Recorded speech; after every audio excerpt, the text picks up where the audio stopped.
삼가 말씀을 나누는 충청화폐 교과방송입니다. 여러분 반갑습니다. 안녕하세요. 예, 또 만났네요. 네. 저쪽에서 보고 이쪽에서 보고. 많이 예. 있습니다. 저쪽에서는 좀 바람이 많이 불었는데 여기는 좀 양지라 좀 따뜻해서 좋습니다. 네. 예, 여러분이 보시기에는 한 주가 지났지만 저희는 잠깐 동안 이렇게 움직이게 되었습니다. 제 12가인데요. 충성된 자에게 주어질 상급입니다. 예, 충성된 자에게 주어질 상급. 어떤 충성이냐? 부분에 대해서 오늘 교과에 대해서 이야기하고 있는데요. 먼저 이야기 하나를 해드리겠습니다. 어떤 사업가가 너무 힘든 상황에 처해 있었어요. 근데 호텔에 들어갔었습니다. 근데 우연히 창밖을 보는데 파리가 한 마리가 창문 유리를 통과해서 밖으로 나가려고 막 돌진을 하는데 유리창에 계속 부딪히는 거예요. 막히는. 네, 못 나가는 겁니다. 그리고 또 하고 그러는데 이 사업가가 그걸 보더니 피식 웃는 거예요. 네. 저 파리가 방향만 조금만 바꿔도 네. 그게 슉 하고 나갈 텐데 저러다가 죽겠구나라고 이래 생각하면서 피식 웃었는데 갑자기 자기의 처지가 좀 생각이 난 거예요. 네. 네, 어리석인 파리같이 내가 내 고집만 부리다가 지금 저 파리처럼 죽는 것은 아닌가. 그래서 삶의 패턴을 있잖아요. 근데 그렇죠. 그것을 내가 바꾸지 못하는 거예요. 그래서 이게 내 뜻대로만 살려고 하다 보면 하나님께서 주시려는 그리고 하나님께서 준비한 길들을 보지 못하는 것 같습니다. 네. 네, 내 뜻대로 살다 보고 하다 보니까 때때로 반복되네요. 주님께서는 우리가 하나님께서 준비해 놓으신 길로 오기를 바라십니다. 그래서 우리가 하나님께 충성한다는 것, 그것은 내가 내 뜻대로 하나님께 충성하는 것이 아니라 네. 내 뜻대로 하나님께 충성할 수도 있어요. 교회 필요와 또 어떤 성장을 위해서 충성하는 것이 아니라 내가 내 가시를 위해서 아니면 내 고집과 내 생각대로 충성할 수도 있거든요. 근데 주님께서는 그런 모습을 원하시는 것이 아니라 하나님의 뜻대로 하나님께서 준비시킨 그곳으로 우리를 인도하시기 때문에 그래서 하나님의 뜻대로 충성하기를 바라십니다. 네. 네. 그래서 기억절을 한번 보시면 그 주인이 이르되 잘하였도다 착하고 충성된 종아 네가 적은 일에 충성하였음에 내가 많은 것을 내게 맡기리니 네 주인의 즐거움에 참여할지어다 하고 마태복음 25장 21절입니다. 예. 안식일 소재에 보시면 이 재림 후에 받을 상급에 대해서 다루고 있습니다. 죄의 결과들이 완전히 사라지고 죽음, 슬픔, 고통, 재앙이 다 끝난 다음에 주님의 백성을 위해서 하나님께서 준비해 주신 것, 그 상급을 누가 누리느냐? 충성된 삶을 사는 사람에게 주님께서 주신다라고 이야기를 하고 있습니다. 네. 그래서 1월 소지부터 이제 충성됨에 대한 상급에 대해서 나와 있는데요. 거기에서는 이제 행함의 충성과 그 다음에 은혜의 충성이 비교하면서 나와 있습니다. 네. 이 말은 이제 교과에 직접 나온 말은 아니고 네. 제가 이제 공부를 하면서 정리를 한 것입니다. 네. 네, 행함의 충성. 행함의 충성은 내가 행함으로써 상급을 받게 된다. 예. 그런 개념인 것 같습니다. 예. 근데 우리가 행함으로써 구원을 받을 수 없잖아요. 예. 그러니까 마찬가지인 것 같아요. 상급도 사실은 우리가 행함으로 받는 것이 아니라 하나님의 은혜로 받는 것이죠. 예. 그래서 아까 말했던 은혜의 충성은 그런 개념이 아닐까. 그런 생각이 지난주에도 드는데요. 여호사밧이 승리를 네. 얻은 것은 여호사밧이 결정했기 때문에 얻은 것이 아니라 이미 준비된 것을 하나님의 길에 충성함으로 네. 받은 것처럼 마찬가지입니다. 예. 그래서 은혜의 충성은요 예수님만을 바라보는 그런 충성을 말하고 있습니다. 히브리서 12장 1절 2절에요. 이러므로 우리에게 구름같이 둘러싼 허다한 증인들이 있으니 모든 무거운 것과 얼매이기 쉬운 죄를 벗어버리고 인내로서 우리 앞에 당한 경주를 하며 믿음의 주여 또 온전하게 하시는 이인 예수를 바라보자. 그는 그 앞에 있는 기쁨을 위하여 십자가를 참으사 부끄러움을 개의치 아니하시더니 하나님 보좌 우편에 앉으셨느니라. 네. 히브리서 11장에 믿음의 그런 조상들의 그 충성을 말한 뒤에 그들의 충성이 온전할 수 있었던 이유에 대해서 네. 온전하시게 하시는 예수를 바라보았기 바라보았기 때문에 그렇게 할 수 있었다라고 네. 이야기를 하고 있습니다. 맞습니다. 그렇죠. 11장에 그것이 나오고 12장 1절 2절에 온전하게 하시는 예수를 바라보라. 그 얘기가 나온 거죠. 그래서 우리가 무엇을 이루려고 충성하는 것이 아니라 네. 예수님께 매달려 있는 거죠. 매달려 있는 거. 그래서 예수님께서 그 포도나무에 비유해서 너희는 가지고 너희가 내 안에 있으면 너희가 가시를 맺고 나를 떠나서는 아무것도 할 수 없다라고 그렇죠. 얘기했기 때문에 우리의 싸움은 뭔가 우리가 이루려는 싸움이 아니라 주님께 붙어 있으려는 싸움, 붙어 있으려는 충성이죠. 예. 그러니까 우리가 받은 은혜 때문에 예, 그 충성을 하게 되는 거죠. 예, 그렇죠. 그렇죠. 네. 우리가 충성을 해서 하나님의 은혜를 받는 것이 아니라 네. 받은 그 은혜 때문에 네, 충성을 하게 되는 거죠. 마치 이런 것들이 믿음으로 말미암는 의와 많이 연결이 되는 것 같습니다. 예, 네. 그렇죠. 그 야곱도 마찬가지였습니다. 야복강가에서 이렇게 얘기했습니다. 그가 예수님께서 그가 이르되 날이 새러하니 나로 가게 하라. 네. 그런데 야곱이 이르되 당신이 내게 축복하지 아니하면 아니하면 내가 가게 하지 네, 않겠습니다. 보내지 않겠다. 아주 바짓가랑을 붙들고 네. 그냥 끝까지 주님을 붙든 거죠. 예. 예수님께서 팔복에서도 그런 얘기를 했습니다. 뭐 심령이 가난한 자는 복이 있고 애통하는 자는 복이 있고 의에 줄이고 목마른 자는 복이 있고 쭉 팔복을 선포하시고 나서 그 마지막 결론으로 이렇게 이야기하였습니다. 나로 말미암아 너희를 욕하고 박해하고 거짓으로 너희를 거스려 모든 악한 말을 할 때에는 너희에게 복이 있나니 기뻐하고 즐거워하라. 하늘에서 너희 상이 큼이라. 너희 전에 있던 선지자도 이같이 박해하였느니라. 예. 마지막 때에 정말 어려운 일이 있을 것입니다. 박해, 억울한 일을 당할 때마다 우리가 뭔가 거기에서 할 수 있는 일이 있을까요? 사실 없을 거라고 생각합니다. 없죠. 예. 네. 오직 예수 그리스도를 바라보게 한다면 주님께서 우리를 온전케 하시기 때문에 주님께서 준비하신 그 성급을 바라본다면 주님께서 우리를 가장 좋은 길로 인도하실 것입니다. 네. 월요일 소지입니다. 영원한 생명입니다. 영원한 네. 생명. 월요일 소지에서는 우리가 받을 상급이 얼마나 보장이 되어 있고 네. 얼마나 확실한지. 왜냐하면 보장이 되지 않고 확실하지 않으면 우리가 충성할 의미가 없죠. 네. 충성도가 떨어지죠. 네, 네. 이게 확실해야지 줄 거지, 진짜 줄 거지, 그래야지 이제 뭔가를 그러니까는 믿음을 갖고 저희가 얘기하는데. 이게 보면은 이 물건에 대한 충성도도 예. 정말 물건이 좋고 네. 보증이 잘 돼야지 맞아요. 충성도가 쌓이는 거죠. 예, 그런 맞아요. 거죠. 예, 마찬가지인 것 같습니다. 예, 맞습니다. 오늘 성경은 이렇게 얘기합니다. 하나님이 세상을 이처럼 사랑하사 독생자를 주셨으니 이는 저를 믿는 자마다 멸망치 않고 영생을 얻게 하려 하심이라. 예, 예. 이게 확실한 보장이 있죠. 예, 그런데 만약에 예수님께서 우리를 위하여 돌아가시지 않았다면 예. 우리에게 이렇게 확실한 보장이 있을 수 있을까요? 그렇죠. 예수님께서 네. 돌아가시지도 않고 내가 너에게 영생을 줄 거다. 확실한 보증을 주셨네요. 네, 그렇죠. 사실 뭐 우리가 뭐 세상에 아무리 뛰어난 의사가 있고 뭐 좋은 약이 있고 돈이 많다고 해도 예. 우리가 영생이라는 것을 얻을 수가 없잖아요. 예. 그런 보장을 받을 수 있는 방법이 없는데 예. 오직 예수님께서 우리를 위해 돌아가심으로 사실 그분의 사랑과 은혜로 그러한 보장을 얻게 되었다라고 할 수 예. 있는 것입니다. 그렇죠. 예. 우리 주님께서는 우리를 위해 십자가의 사랑과 희생을 보여주셨고요. 특별히 제자들에게 확실한 약속으로 예, 예. 상급을 보장하셨습니다. 예. 요한복음 14장 1절로 3절에 있는 저희가 잘 아는 말씀입니다. 혹시 외우시나요? 맞아요. 예. 예. 너희는 마음에 근심하지 말라. 하나님을 믿으니 또 나를 믿으라. 내 아버지 집에 거할 곳이 많도다. 그렇지 않으면 너희에게 일렀으리라. 내가 너희를 위하여 처소를 예비하러 가노니 가서 너희를 위하여 처소를 예비하면 내가 다시 와서 너희를 내게로 인접하여 나 있는 곳에 너희도 있게 하리라. 확실히 알고 있네요. 예, 제가 그래서 물어본 겁니다. 십자가의 희생이 없었다면 네.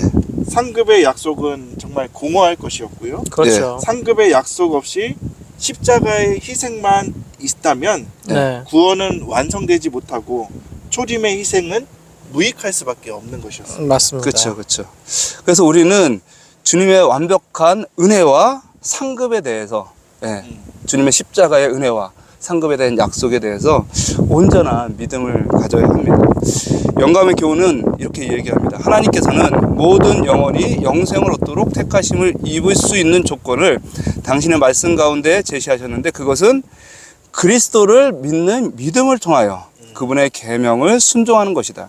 하나님께서는 당신의 율법에 조화되는 한 인물을 선정해 놓으셨으며 누구든지 그분께서 요구하시는 이 표준에 도달하는 자는 영광의 나라에 들어갈 것이다. 네, 아멘. 예, 화요소지입니다. 새 예루살렘. 예. 이 화요소지에서는 우리가 받을 상급인 새 예루살렘의 아름다움을 네. 지금 우리가 이 땅에 살아가는 이 지구와 비교해서 설명을 하고 있습니다. 네. 얼마나 아름다울지 우리는 상상할 수가 없잖아요. 네, 그렇죠. 그런데 성경은 어느 정도 이해할 수 있도록 그것을 설명하고 있습니다. 네, 요한은 이렇게 말합니다. 또 내가 보매 거룩한 성 새 예루살렘이 하나님께로부터 하늘에서 내려오니 그 준비한 것이 신부가 남편을 위하여 단장한 것 같더라. 아, 신부와 같다고 그랬네요. 그래요. 여기서 말하는 신부는 순결한 신부겠죠. 예, 그러니까 신랑만을 사랑하고 예, 아무리 힘들고 어려운 일이 있더라도 함께하고 예, 함께 견뎌내는 거죠. 예, 그래서 예루살렘에는 사실은 순종함이 있죠. 예. 새로운 예루살렘에 가는 사람들은 순종하고 함께하는 사람들이 갈 수 있는 것이죠. 그분의 계명에 순종한 사람들을 위해서 지어진 그 새 예루살렘이 참 얼마나 멋있고 좋을지 저도 기대가 되는데요. 예. 충성된 사람들만이 그곳에 가게 될 것입니다. 예.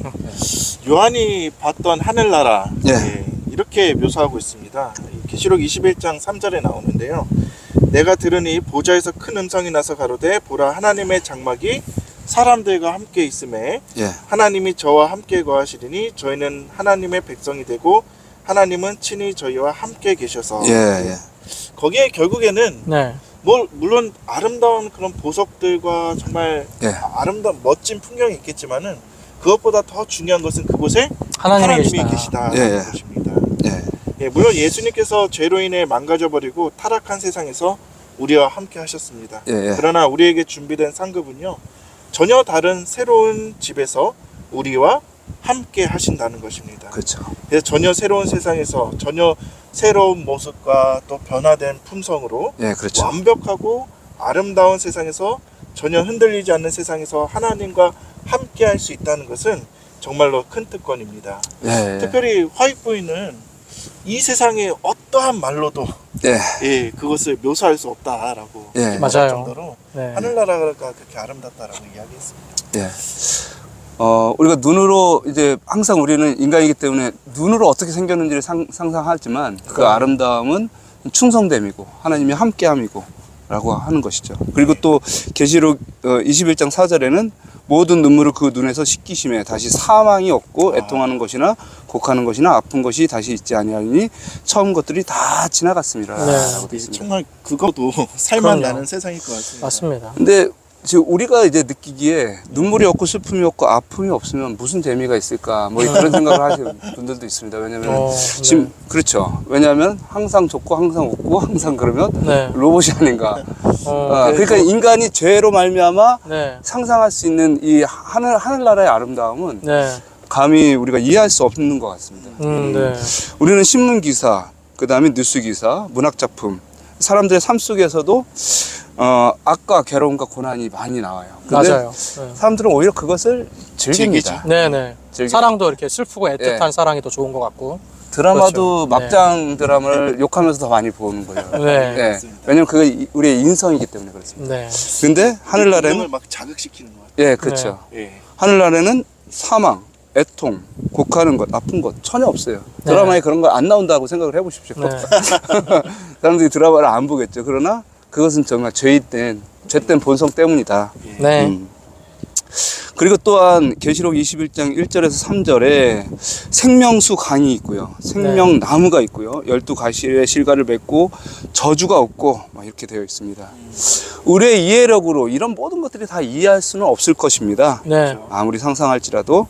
그러나 완벽히 상상할 수 없을지 몰라도 이 땅에서의 어떤 하나님에 대한 믿음을 갖고 하나님을 그 상급, 우리에게 약속된 상급을 바라본다면 우리가 지금 이 땅에서 좀 힘들지라도 지금 뭐 고통당하고 애통하고 슬픈 이런 모든 것들은 사실 그리스도인들에게는 부담이 있지 않습니까? 네. 세상 사람들은 그 즐거움이 될 수 있지만 그래서 근데 막상 또 겪으면 즐겁지 않아요.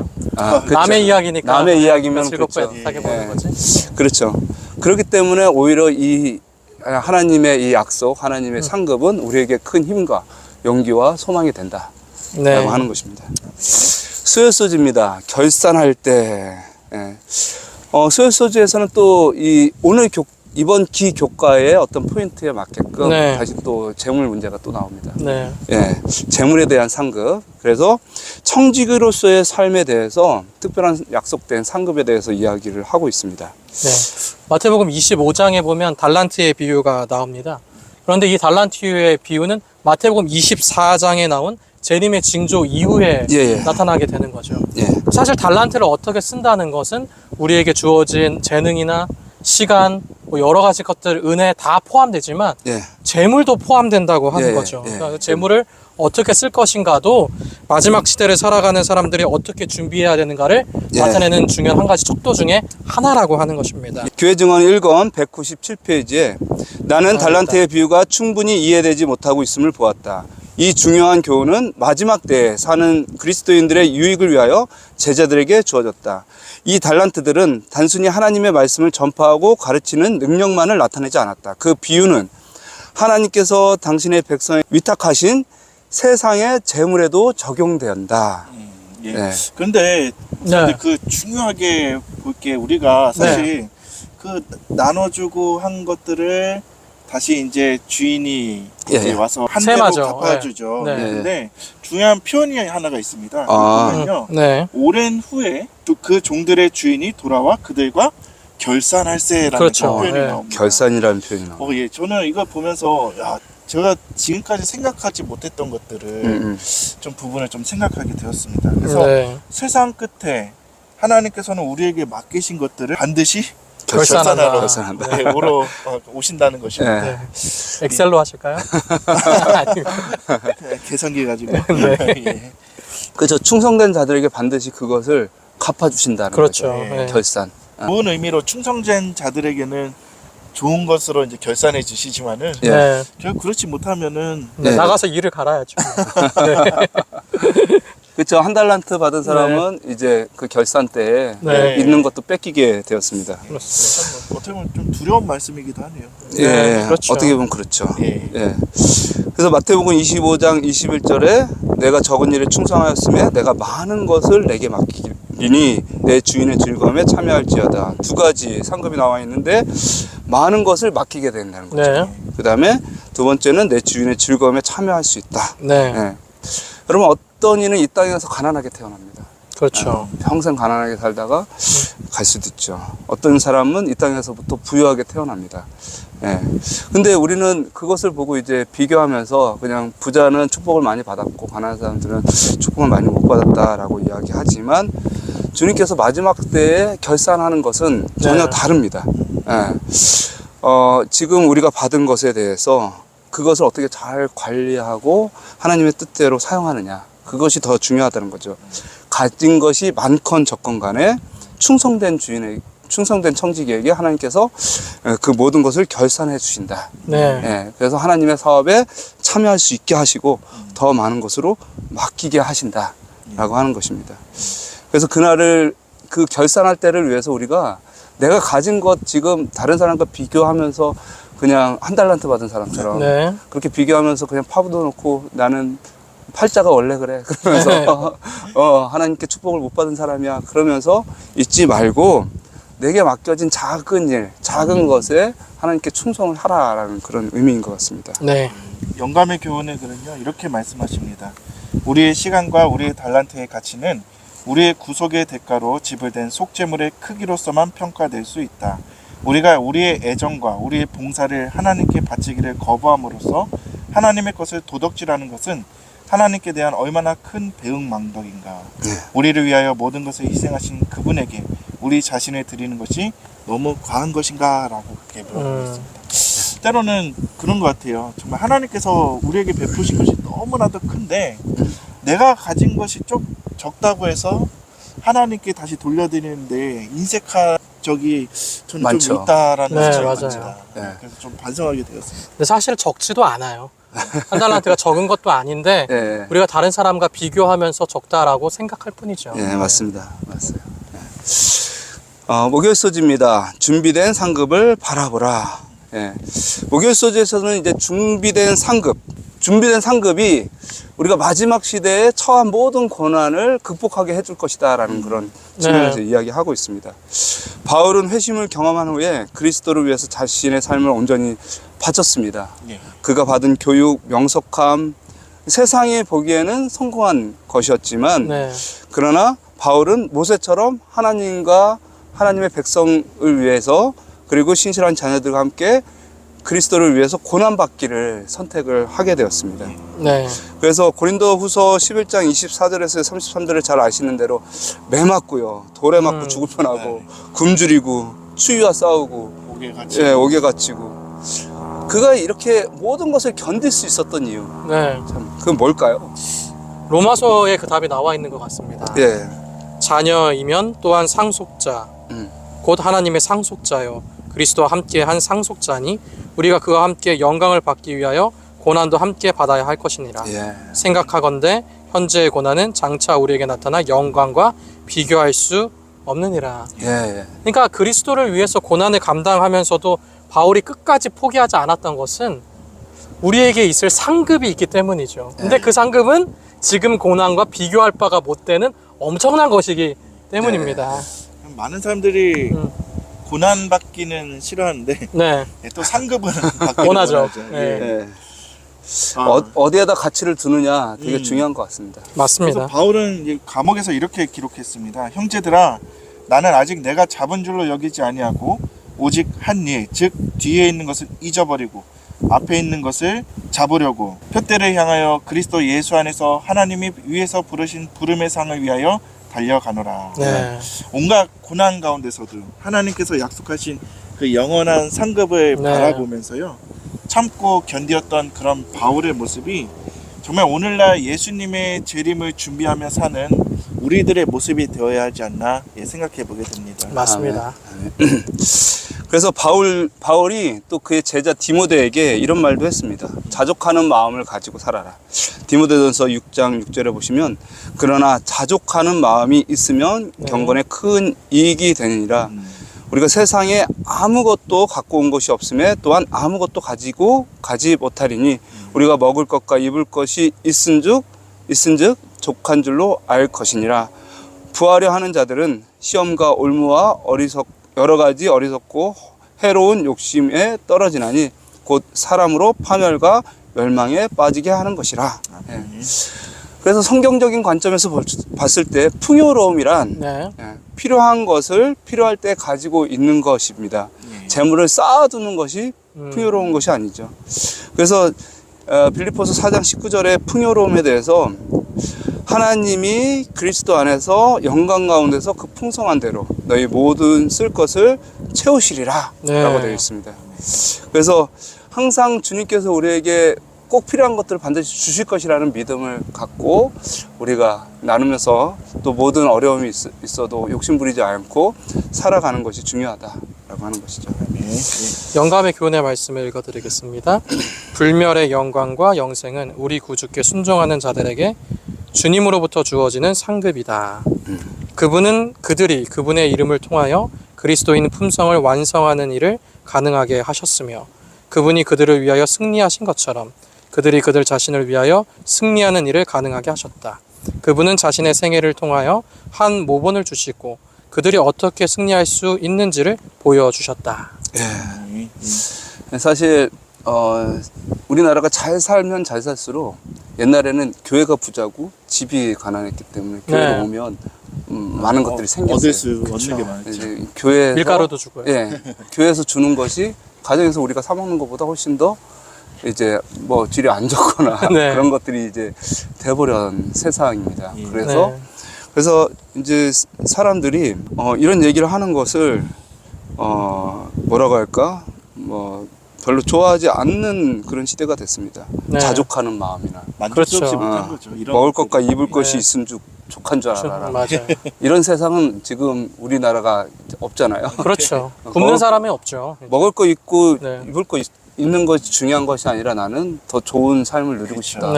더 비싸고 더 맛있는 거 먹고 싶다. 사실 이 남들과 비교하면서 저 사람들보다 내가 좀 더 나은 삶을 살고 싶다라는 것이 마음이죠. 우리 신앙인들도 자꾸 그런 쪽으로 가기 때문에 근데 주님께서 우리에게 축복을 주시는 것은 물질적으로 부자가 될 것을 약속하지는 않으십니다. 네, 맞습니다. 반드시 필요는 반드시 채워줄 것이지만, 그러나 우리가 신앙 안에서 중심을 가지고 그런 것에 흔들리지 않고 이 모든 것이 하나님께로부터 왔음을 기억하면서 사는 것, 그것을 이제 가르치기 위해서 이 교과를 좀 쓰지 않았나 생각이 듭니다. 네. 네. 주님께서 오실 날이 얼마 남지 않았습니다. 우리의 모든 삶이 조금만 더 겸손해지고 조금만 더 내려놓고 하나님을 의지하면서 살아가셨으면 좋겠습니다. 네. 묵상으로 모든 교과를 마치겠습니다.